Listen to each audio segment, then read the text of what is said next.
All right, welcome everyone. I think we're going to go ahead and get started. Welcome to the February MCCPTA Presents. My name is Erin Clegg and I'm the VP of Programs for MCCPTA. Today I am excited to introduce Katherine Lewis and allow her to share the secret to cooperative kids. Katherine is a longtime journalist based in Montgomery County who writes for The Atlantic, U.S. Today's Magazine Group, Washington Post, Working Mother, and others. She and her husband are the proud parents of 3 children, 11, 13, and 24. And she's also a former PTA board member at a local elementary school. Thank you, Katherine, for joining us this evening and sharing a glimpse at your new book coming out soon.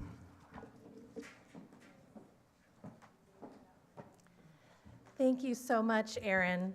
I'm so glad to be here with all of you. As Erin mentioned, I am former board member of PTA. I know the long hours that you already put in for your schools, so I appreciate people getting here early to hear a little bit about this perennial question, why don't kids do what you want?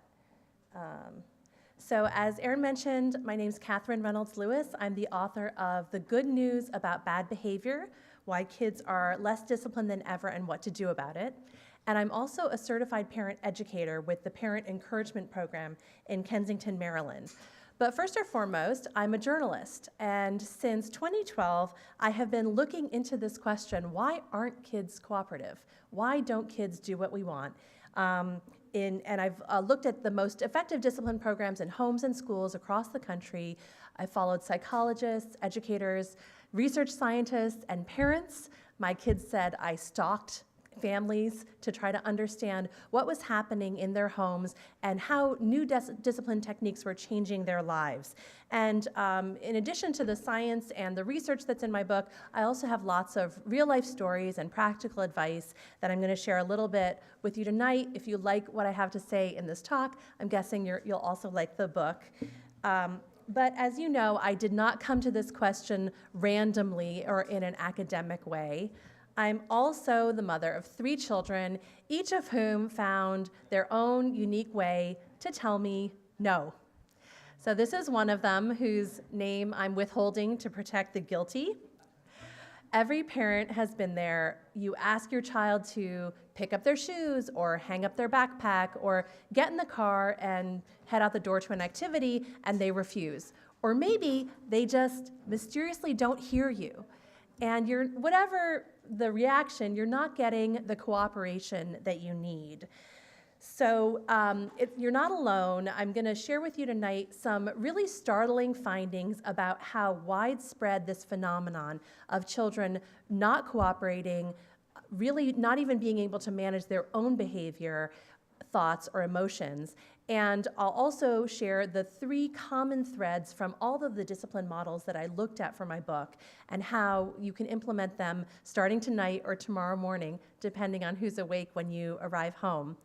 And the last 15 minutes or 10 minutes of the hour will be Q&A. So I'd love to have you think of questions that you may have for me as I present. But first, I'd love to know who's here in the audience. How old are your children? So just by a show of hands, could you raise your hand if you have children 5 or younger? And you can raise your hand as many times as is relevant to your family. 5 to 9 years old. Okay.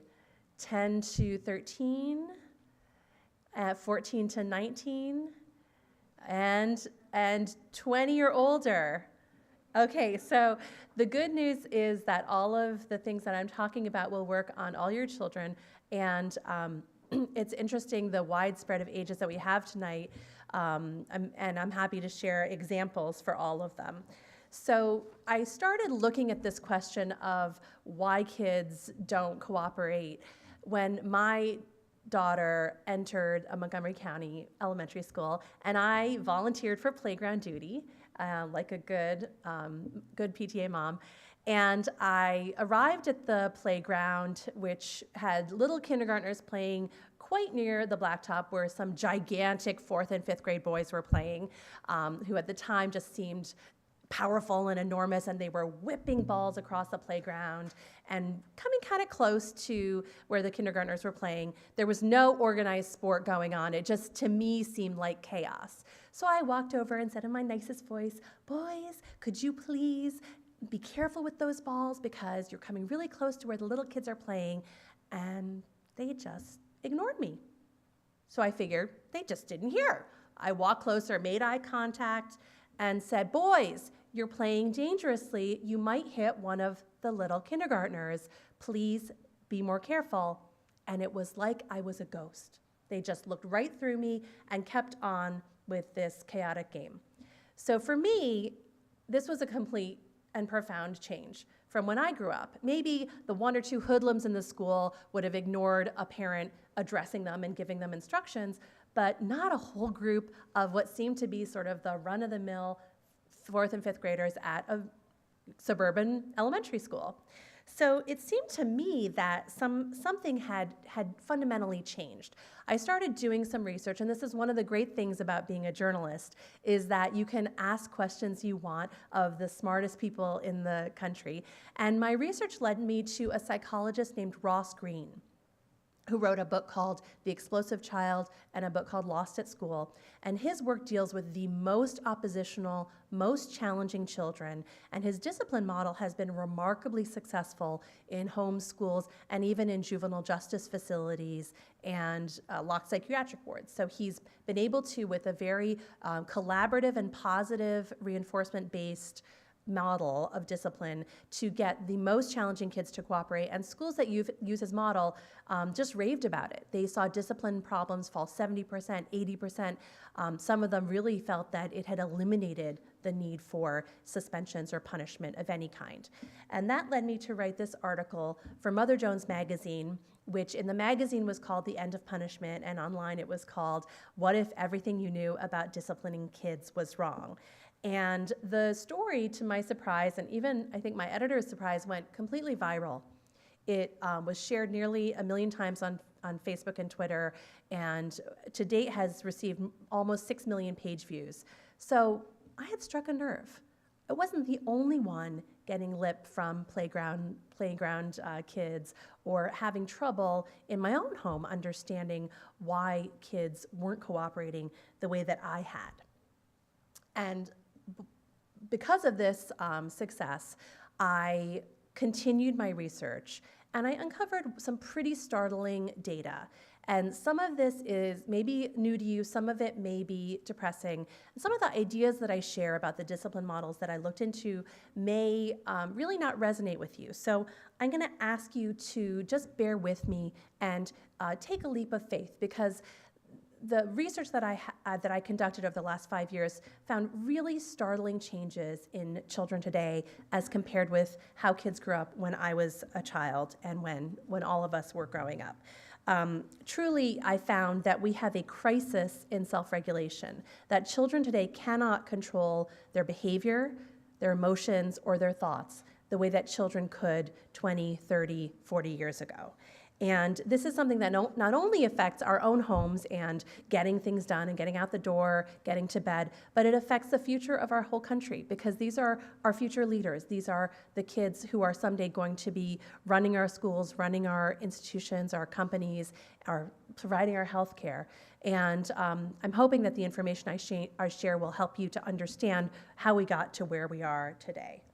So the good news about all this bad behavior is that there are road-tested, research-backed models of discipline that are remarkably effective, like the one I wrote about for Mother Jones magazine. And I'm going to share with you the common threads that all of those models have, the 3 things that they have in common. The bad news is that a lot of the tools that parents used when I was growing up, and certainly when my parents were growing up, no longer work. They're just not as effective. So some of the things that I reached to as a young parent as my first instinct to dealing with kids are not only not productive, they're actually counter-effective. They reduce our kids' ability to cooperate, to be independent, and to regulate themselves and control themselves. So one of the first research studies that I came across was by a team of Russian scientists called the Sentry Experiment. And this is based on a 1948 very famous psychological experiment where a psychologist asked kids to stand perfectly still and literally timed them with a timer to see how long they could comply with that adult instruction. And then again, they repeated the experiment and told the kids to pretend they were a sentry guarding a palace. And they had to be perfectly still and stay in place to do their job as the guard. And of course, this taps into kids' love of pretend play and imagination. And they found that kids could stand still much longer, about 4 times as long when they were pretending as when they were just told to do something by an adult. So about 10 years ago, another team of scientists tried to reproduce this experiment with modern era children. And they found that again, they were able to stand still longer when they were doing it as part of a game. However, the disturbing part was they found the raw number of seconds that children could stand still when told to do so by an adult was 1/3 of the time in the modern era as compared with 60 years earlier. And this held for both the time when they were told to pretend and the time when they were just being told to stand still. The reason that this is a concern, and you may think, oh, who cares, this is just child's play, is that play is actually a very important part of how children develop important cognitive and social emotional skills. So play is the beginning of abstract thought. When a child picks up a scoop of mud and says, this is a pie that's so delicious and I'm gonna feed it to you, they're representing an idea.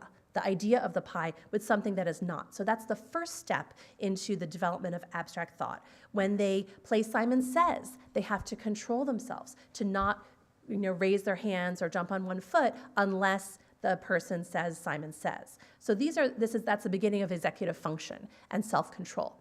So all the things that we think of as just normal things that kids are doing as play, pretending to guard a palace, are really foundational for social and emotional skills, for executive function, for self-control, and for social cooperation. So cooperating with each other in the game, following the rules of the game, or cooperating with adults both in the game and also in general. Because you probably know whenever we practice something, it sort of carves grooves that are deeper in our brain. It reinforces those neural connections associated with that action. So even if we're doing it as part of a game, it reinforces our ability to do that outside of the game.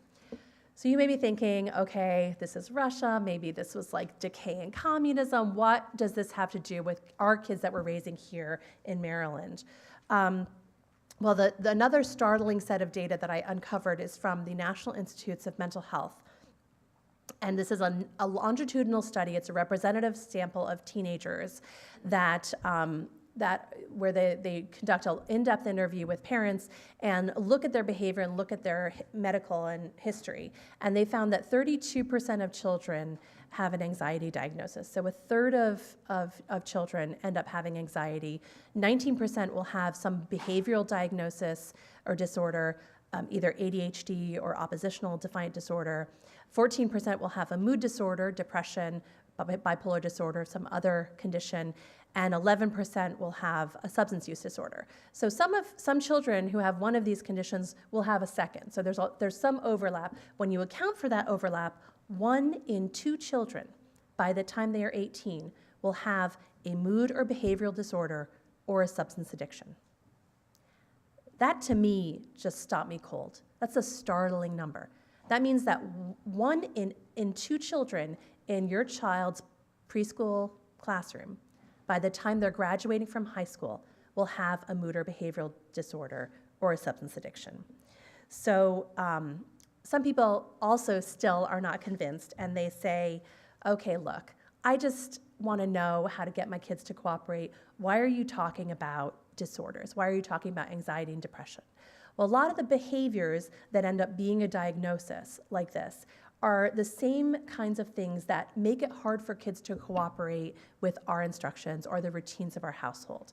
So for instance, the child who eagerly signs up for swim lessons and really wants to go, but then at the moment you're like, okay, time to go out of the house, grab your swim bag. They won't go, they resist, they break down in tears, they try to hide. That may be a child who has anxiety.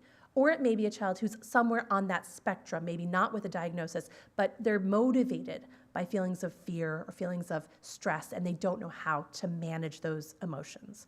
The child who's always jumping out of their seat in class may have a behavioral disorder like ADHD. So it's important to understand that a lot of the things that we see as adults, parents, or educators as difficult are motivated not because the kid doesn't want to cooperate. And truly, no child wakes up in the morning and thinks, I'm going to disappoint all the adults in my life. You know, children really want our approval. And so a lot of times they just don't have the skills to do what they are being asked to do. So for the skeptics among us, I'll just reiterate what I said at the beginning, that I truly believe this is a crisis of self-regulation. And bear with me if it doesn't make sense to you yet, because I'm going to get to the tools that I've seen really help solve this problem. The final set of data I'm going to share with you before getting into some of the strategies is the one that really convinced me that this is a fundamental change and we need to deal with it, which is, as many of us know, youth suicide is rising dramatically. One of the experts that I interviewed for the book said, you can't overdiagnose dead bodies. And it's that simple fact that, according to the Center for Disease Control and Prevention, teen suicide is up 30% over 10 years. That's older kids, 15 to 19. And for tweens, our children who are only 10 to 14, the suicide rate has climbed more than 50% over 10 years. So there's no getting around that there's just something fundamentally different that is really wrong with our kids today, and that they need more support in learning how to manage their emotions, thoughts, and behavior. So I don't share this to scare you or to alarm you. There's enough scary things. It's a scary time to be a parent or an educator. And I'm sharing this just to make the case that we have a totally different problem with children today, so we need totally different tools. And it doesn't mean that the things that my parents did or my grandparents certainly did with kids are wrong. It just means that the challenges that we face today require a different set of strategies. So one of the biggest changes that we've seen is what we actually know about what's happening in kids' brains as they misbehave or as they are disciplined. And we know early experiences shape children's brains. And so that goes back to attachment theory, that this connection with a caring adult is really powerful, not only for children to develop emotional security and social and emotional skills, it actually is also very important for their cognitive and their learning abilities. And this was discovered by the CDC again in a study of Kaiser Permanente adults who were mostly white, middle-class, educated adults who held jobs, so they had health insurance. And they asked them to look back at their childhood and identify how many of different kinds of traumatic or difficult experiences they'd had, whether it was something like a parental divorce or separation, living with an alcoholic or a drug-addicted parent, or some actual trauma abuse. And they tallied up these what they called adverse childhood experiences. And they found that one or even two of these ACEs, adverse childhood experiences, wasn't necessarily life-changing. But the more that you had, the higher your risk for things like depression, alcoholism, drug addiction, unemployment, marriage difficulty, relationship difficulty, and even things you might not associate with something that was traumatic, like heart disease, smoking. All of these kinds of things were much more likely in people who had difficult childhood experiences. So because of this, they realized there was something going on in those early years in children's brains that was sort of hardwiring when they had difficult experiences or traumas. It doesn't mean that any stress is bad for kids. In fact, some low-level stress is healthy and important for children to experience because that's how they learn that they can be resilient. So when you drop off your child at school and they maybe cry a little and they get over it, and then you're reunited at the end of the day, they learn, oh, I can handle this, I'm in a safe place, I'm actually pretty resilient. So that's what scientists sometimes refer to as the Goldilocks level of stress, where it's normal, it raises their anxiety level, it activates their fight or flight response a little bit, but it doesn't cause them to go into the extreme reaction that we see with chronic levels of stress. It's a whole fascinating new field of brain science that really helps us understand what's going on when kids misbehave. And to me, this led to the conclusion that when a child is misbehaving, that's not a bad kid or a kid who's testing limits or trying to get a rise out of you. That's a child who doesn't have the skills. Either they don't have the self-control, or they don't have the emotion management or impulse control, or maybe there's something in the environment that's not working for them. And it's not that this is a child who needs to be punished or needs some stronger motivation to behave. This is a child who needs to build their skills. And it's sort of like a puzzle for the adult to try to figure out what's going on and how to support and reinforce that child's self-regulation ability. So we've talked a lot about the negative pieces of what's hard for kids. I want to turn now to this question of what does help? What helps kids restore that ability to regulate their thoughts, behavior, and emotions? And there's some other really, really interesting science that I want to touch on that leads to three important things. Parents' presence helps kids to self-regulate. The physical touch actually also is very powerful.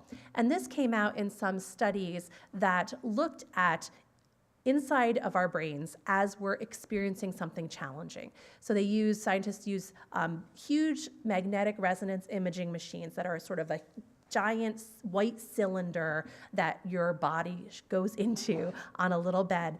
And they can use very quickly changing magnetic fields to see inside of your brain. And they can calculate what's actually changing. So using these machines, they determine when you're threatened, whether you're afraid or you're expecting something bad to happen, your amygdala, the part of your brain that controls our fight, flight, or freeze response, will light up. And that's a signal that you're really not thinking, you're not using the problem solving or thinking part of your brain, you're just responding the way an animal would. And that's a wonderful adaptive mechanism that evolved in human beings over many centuries that helps us to deal with that stressful situation in the moment. We don't need it all the time, right? We actually need to problem solve and manage our emotions most of the time in modern society, but it's still that part of our brain. So a scientist named Greg Siegel at the University of Pittsburgh put children who have an anxiety diagnosis into an MRI machine to try to understand what was happening in their brain. And some of the kids happened to ask for their mom to stand next to them, and some of the kids didn't need that. So after they ran the whole experiment, one of his graduate students said, wait a minute, what if there's a difference for the kids who have their mom right next to them in the scanner room and the kids who didn't? So they looked at the numbers and they found miraculously that the kids who had their mom standing physically near them, not even touching, had brains that looked exactly like typical children. They had no sign of that activated, overstimulated amygdala that is typical in children with anxiety. So it's not as if their mom being nearby cured them of anxiety, because in fact the treatment for anxiety is small doses of whatever you're scared of. But it was that physical presence of the adult, the parent that they're so close to, help them to self-regulate, help them to manage those feelings of fear and stress. The second really interesting experiment was by a scientist named Jim Cohen at the University of Virginia, who put women into an MRI machine and told them to wait to see if they might get shocked on the foot by a mild electric shock. So this naturally activated their amygdala. It would light up like a Christmas tree, he told me, when the women were lying there alone thinking that they might be shocked. For some of the group, he let them hold their spouse's hand. And for those women, that physical touch actually really reduced the activation of their amygdala. It made the parts of their brain that deal with problem solving and emotion management much more dominant. So it was the physical touch, and in fact, it was different if it was their spouse versus a stranger. So it was the physical touch and the empathy and the connection with a close relative that they had that relationship with already that helped them to manage their emotions. So to me, this is just remarkable that just something as simple as touching your loved one can help them with a stressful situation. And the fourth thing I want to talk about is modeling, which I will discuss a little bit later. All of these tools fall into the category of connection, relationship and connection. And this is the first thing that I discovered in my research. All of the discipline models that I looked at had this one common thread, the first of three things that I'll talk about. So I want to just take a minute. I'm guessing all of you are devoted to your families. You're volunteering for your PTAs. You're here on a weeknight. So I'm guessing you're already doing a lot of things that involve connection, connecting with your kids. And I'd love to just hear a few of them if anyone's willing to raise their hand and share what you're already doing in your families to connect with children. Yes? So we still, with our 5-year-old and our 8-year-old, who still enjoys it, we do, lots of snuggle time before bedtime. He still asks us to lay down with us, lay down with him. He doesn't want us to leave, and that has to be when he tells us everything. So it's also really informative. Yes, that's wonderful. So that sounds like it's snuggling at bedtime is the physical touch, and it's also a wonderful time when kids are a little disinhibited because they're tired, and also when it's dark, they don't have to look right at you. That's great. I love that. Thanks for sharing that. Yes. We do that too. It started because of nightmares. I would lay down with him and we would talk about where he was going to go in his dream. Playing Disney, Statue of Liberty, whatever. And which of the stuffed animals he was going to take with him, and he was thinking about that nightmare center. So that was great, but it still continues 4 years later. He's 11 now. I'm waiting for him to say, "Get out." As he says, "You're dismissed." But also our reading time. At 8 o'clock, all electronics are off, and at 8:30, it's reading time. And we just kind of pass the book around, and everybody reads a couple pages, and then, they're all share in that story. That's wonderful. That's great. Yeah, reading and sharing stories is a wonderful way to connect. And actually, my 11 and 13-year-olds still snuggle, so there's hope. There's hope or there's no hope, depending on how you look at the bedtime. Okay, great. So this is just a few of the strategies that I found. Talking with kids, of course, is a wonderful connection tool. Playing games, I talked about the power of games for kids. Cuddlings. Roughhousing is a wonderful way to connect because it actually activates a little bit that fearful response from kids where you're a bigger person and they're sort of a little bit afraid, but they have power. And so it helps them to overcome some of those early childhood fears about physicality. It's sort of almost an inoculation against anxiety. Family traditions are a wonderful way to connect. And also reflective listening, which many of you may be using, which is where you're talking with your child, and instead of giving them advice or telling them what to do or giving them your perspective, hard-won over many years of living, you're just making sure you understand what they're trying to tell. And the reason that's useful is that it challenges them to try to solve their own problems. It challenges them it activates a little bit their critical thinking, and that's a wonderful way to give them some more independence and practice controlling and deciding what they're going to do in a situation. So one of the most vivid ways that I learned about connection was when as part of my book research, I signed up to have a team of Ivy League neuroscientists judge my connection to my child. So not everyone would do this, but I thought it would be interesting to get inside of a neuroscience lab and really see what was happening. So this is my daughter Ava and me in a neuroscience lab at Columbia University, and we're hooked up with electrodes that are measuring our heartbeats and our breathing and even the sweat response as we just sit there. And this lab is studying the parent-child connection to try to understand how children learn about emotions and how they manage them, and also how they figure out how to handle fears and threat. So a remarkable thing that they've found is that when you're just sitting alongside your child, your breathing will start to synchronize. Your heartbeats will start to synchronize. So just by physically being near each other, you're helping your child to regulate their physiology, completely unconscious One of the scientists I interviewed for my book said, it's like there's this invisible magic elastic between parent and child, and we're influencing them when we don't even really know that we're doing it. In fact, they've also found that children perform better on tests when their parents in the room with them because they have that comfort, that self-regulation right there, and they learn about threats and fearful experiences better from their parent than from a stranger. They also put the child, this is Ava, going into an MRI machine. It's actually not a real MRI machine because you're not allowed to take a camera in there, but it's a practice MRI that they let kids go into to just understand what it's going to feel like. And they show videos of the parent reacting to something scary to try to understand if they can learn about scary things better from their parent than from a stranger. So for parents of very young children, all this research connects with what you probably read about with attachment theory and the importance of those early years. So for my book research, I went to Boston and looked at what a team from Harvard is doing with what they call the Boston Basics. And these are basically 30 years of social science that they've boiled down into 5 simple things that every parent can and should do with their very young babies. And this is a mom that I met in Boston with her son. And when she was pregnant, her relatives always said, oh, don't pick up the baby too much, you'll spoil him. And she learned through the Boston Basics that actually you cannot spoil a baby. The more love, the better, especially in those very early years. So that's the first point that the Boston Basics sums up. Maximize love, minimize stress. And so for her, it was this sort of freeing thing to be able to just respond to his needs.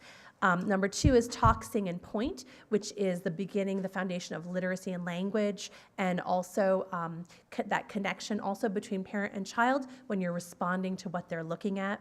Count, group, and compare is the foundation of mathematics. Explore through movement and play not only helps children to understand their physicality, but it also is sort of child directive, which gives them that independence that also really helps with self-regulation. And then read and discuss stories.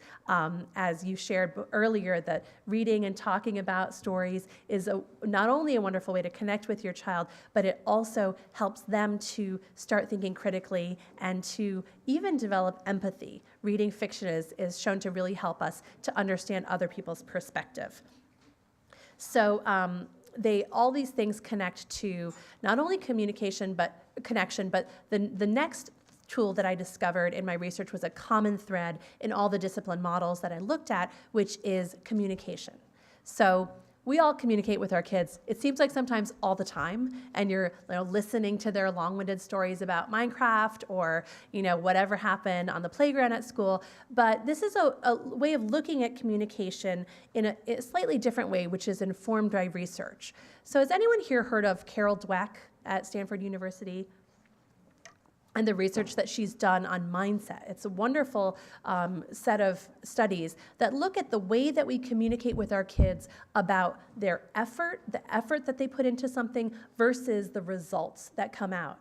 And they found that when you tell a child you're smart, you're athletic, these sort of fixed traits that really nobody can control, you can't control if you're smart, that children actually become less willing to take risks.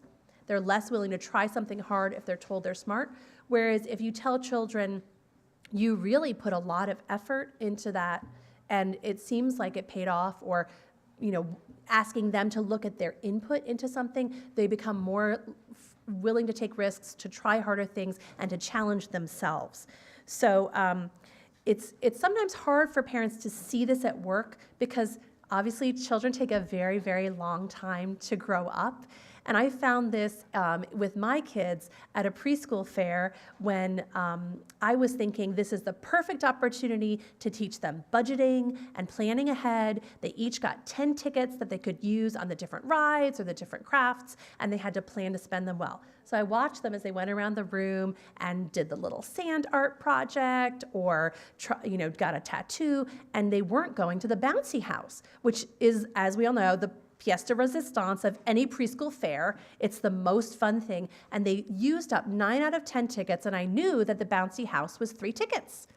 So I'm thinking, oh, good. This is the opportunity. They're finally going to learn. They should have planned ahead. They should have counted, tried to figure out how many tickets they should use. They walked up. I watched them across the room walk up to the bouncy house lady and handed over something and went right in. So I was a little puzzled after they came out sweaty and happy. I asked them, what happened? How did you get into the bouncy house? And my daughter said, well, I asked the lady, would you be willing to take one ticket? And she said yes. So sometimes the lessons that our kids learn are not the lessons that we plan for them. The things that they draw from an experience are not necessarily what we had envisioned. And yet, isn't it just as useful to have negotiating skills, to be able to self-advocate? And so those are things that are equally valuable for my children to develop. I saw communication really powerfully when I went to Vermont for my book research, and I met a parent educator named Vicki Huffle, who's written a book called Duct Tape Parenting, which refers to whenever you're tempted to jump in and tell your kid what to do, imagine you have a piece of duct tape across your mouth. And just let them struggle with the situation for a minute, and maybe they'll figure out a solution. And it may not be the solution you think, but that's going to challenge their independence and their problem solving and help them to learn from their own mistakes much more powerfully than if you transplanted your knowledge into their brain.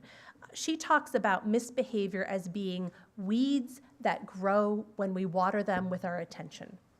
And instead of scolding our children or coming down on them when they're doing things we don't want, we should instead focus on the things we do want. Try to anchor those things and encourage our children to do those more, because whichever way we feed the energy is where they're going to grow. And our job as parents is just to build our children's independence and try to build our relationship, and everything else will fall in place. So one of the most important things to communicate is that strong emotions are okay.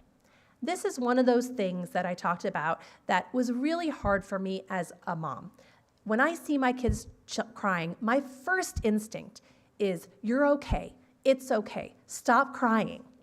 And these are all things that are denying their own experience of those strong emotions. They're actually more likely to get the kid mad at me because I don't understand what they're going through than to think about how am I going to calm myself down from this excited state. So I met this family in Vermont, the Jacksons, and this is Bae Jackson and her 4-year-old twin daughters.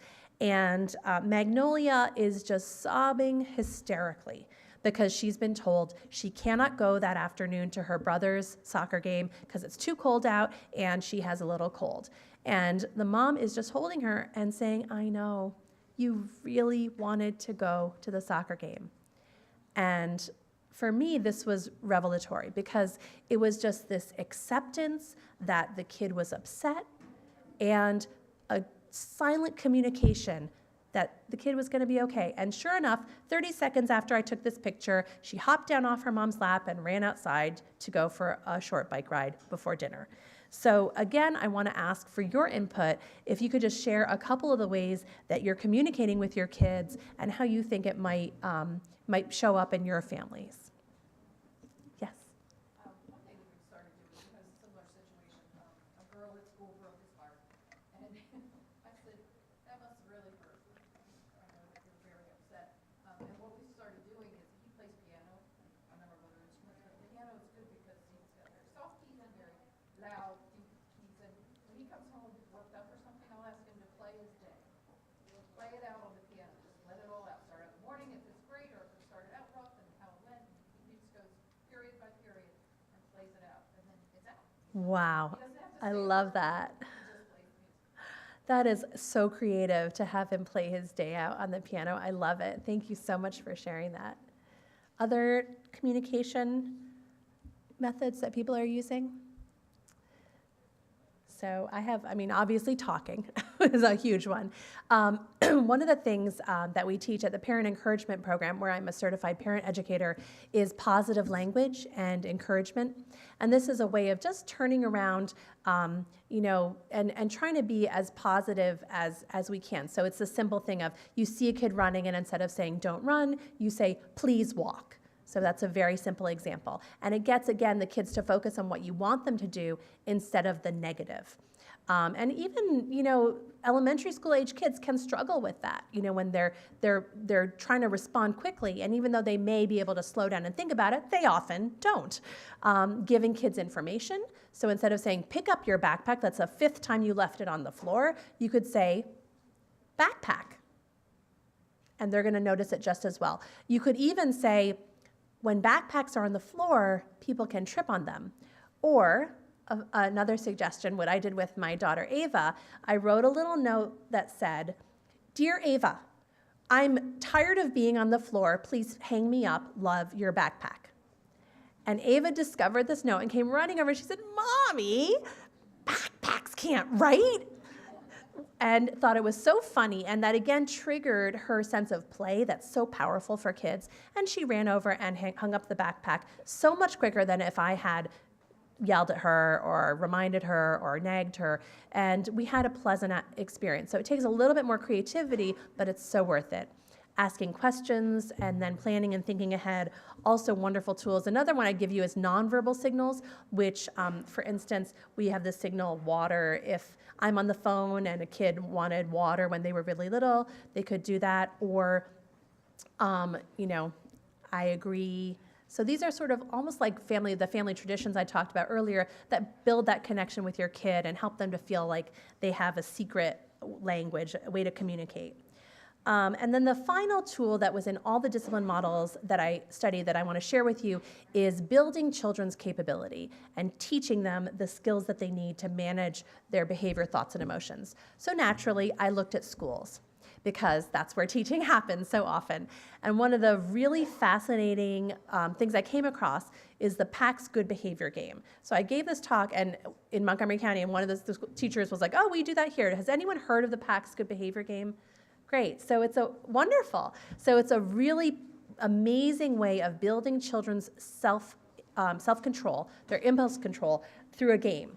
And the teachers team up kids in different groups and challenge them to identify the behaviors that they want during the next activity and the behaviors they don't want. So it's this democratic model of where everyone has buy-in, and the kids, I've seen in classrooms that do it, that the kids sort of, when the game starts, they say, okay guys, we gotta win. And what do they win?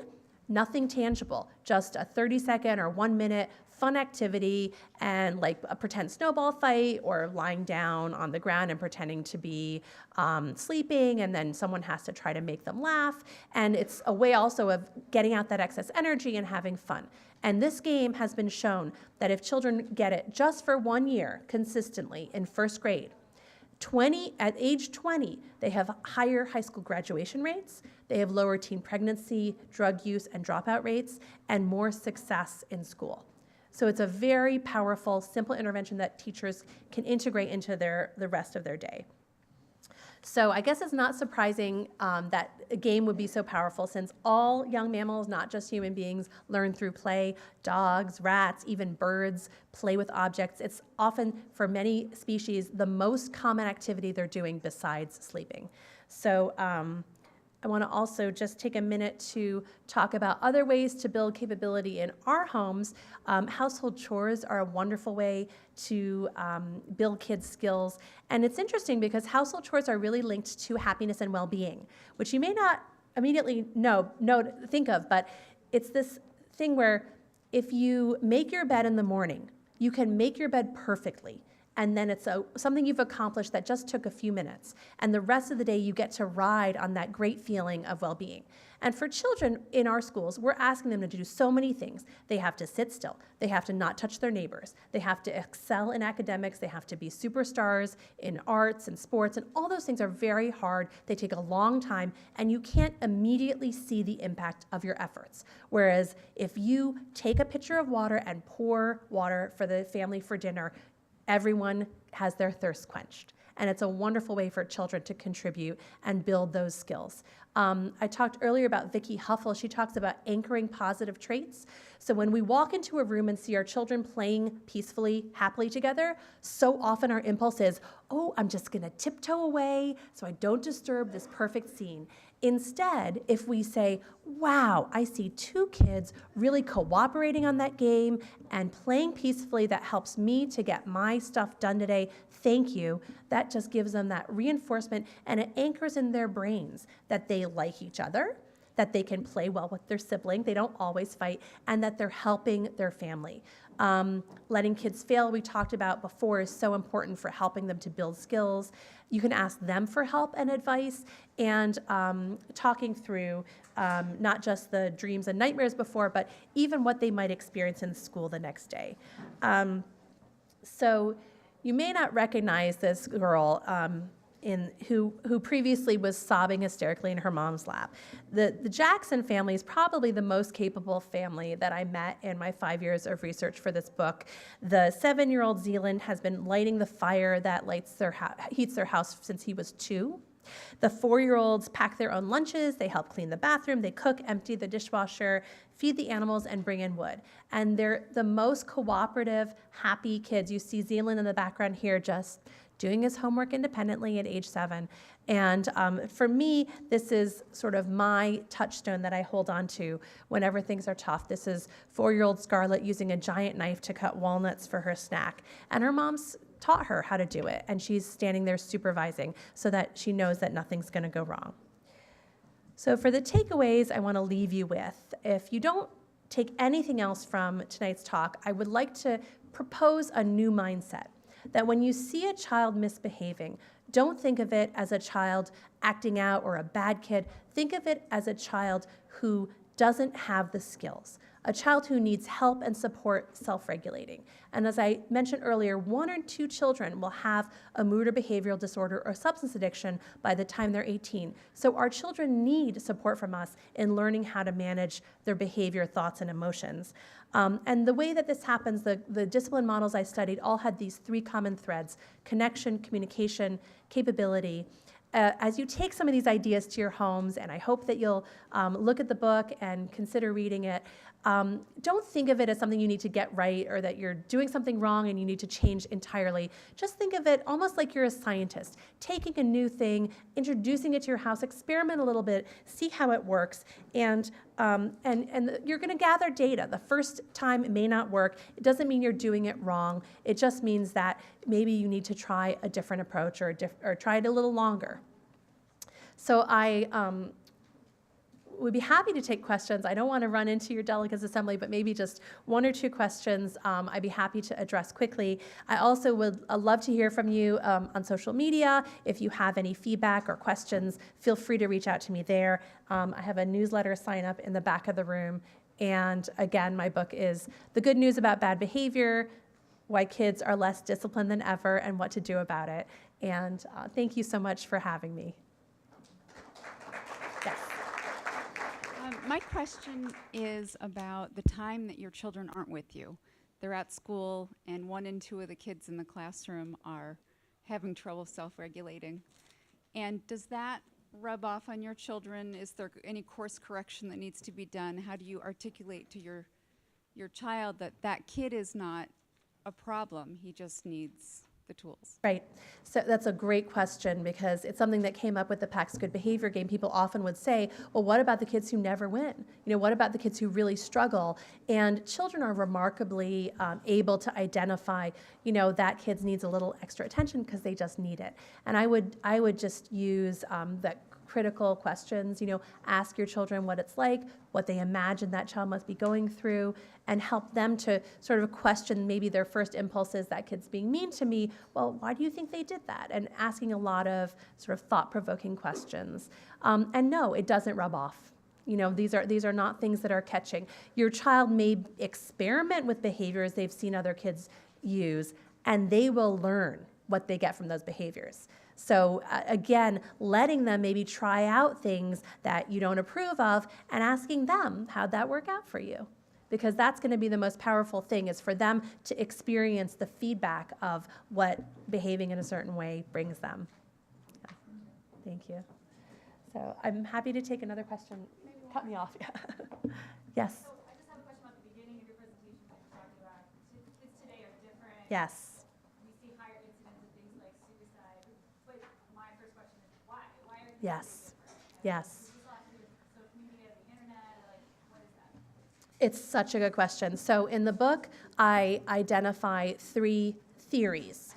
And we can't prove anything because you can't randomly assign children to grow up 40 years ago, right? But there are 3 things that have changed dramatically in the time that we've seen this increase in mood and behavioral disorders and problems. One is the lack of play. Children used to play less supervised and less structured. And now my own children were in daycare from 5 months old. So they always had an adult whose job it was to keep them from getting hurt, whose job it was to keep them from fighting with the other kids. So when children aren't allowed to experience that slightly less supervised play, they don't develop the impulse control, the social cooperation, the skills. And when I interviewed educators for this book, every single person that I interviewed who had been teaching for more than 10 years said, yeah, kindergartners come in and they just don't have the ability to control themselves that they did when I first started teaching. The second one is media, and not just the growth of social media and technology, but just in general, we have so many different stimuli where we're looking at reality TV stars, we're looking at YouTube stars, all these other people that turn our attention outward, as opposed to focusing internally on, what do I like to do? Do I like to color? Do I like to ride my bike? And kids, whenever they're focusing on themselves and their own interests, that feeds their well-being. Extrinsic focus, focusing outward, is associated with anxiety, depression, and narcissism. And then the third factor is just how we've become so disconnected and busy. So we don't have this sort of tight extended families that we used to have. We don't have communities where you're playing in the neighborhood and you know your neighbors as well. So whatever we can do to build connection, community, reinforces our children's well-being as well. So thank you. Okay, thank you so much. Thanks for having me, Erin. Okay, thank you all.